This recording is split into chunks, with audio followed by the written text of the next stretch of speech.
সবাই সবকিছু পেয়ে যায় বলেই পৃথিবী সুন্দর হয়েছে এমনটা নয়। পৃথিবী সুন্দর হয়েছে সবার আলাদা আলাদা স্বপ্ন দেখাতে। পৃথিবী সুন্দর হয়েছে সবার আলাদা পথে হাঁটাতে। পৃথিবী সুন্দর হয়েছে সবাই আলাদা থেকেও মিলেমিশে থাকাতে। পৃথিবীর সবাই ক্ষমতা চায় না, টাকা পয়সা চায় না, সুন্দর হতে চায় না, বড় বাড়ি বা দামি গাড়িও চায় না। আর মানুষের এই ভিন্ন ভিন্ন চাহিদা আর ভিন্ন চিন্তাধারাই পৃথিবীকে এত সুন্দর করে তুলেছে। ভাবুন তো, যদি সবাই একই জিনিস চাইতো, একইভাবে ভাবতো, একই স্বপ্ন দেখত, তাহলে পৃথিবীটা হতো একঘেয়ে, যান্ত্রিক আর ভীষণ ক্লান্তিকর। নেতৃত্ব দেওয়ার মূল কাজই হলো বুঝে নেয়া কার জন্য কি প্রয়োজন, কতটুকু প্রয়োজন।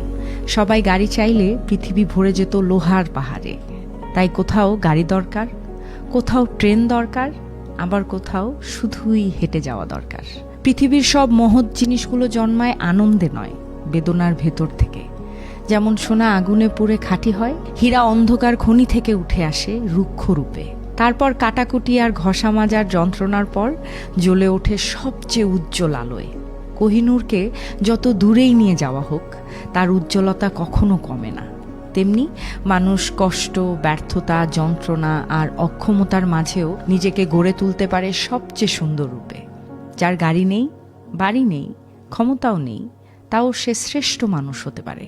কারণ সম্পদ কখনো মানুষকে বড় করে তোলে না, মানুষের সংগ্রাম আর শক্তির জয়ই তাকে সবচেয়ে বড় করে তোলে। আর এই জন্যই মানুষকে বলা হয়েছে পৃথিবীর শ্রেষ্ঠ জীব।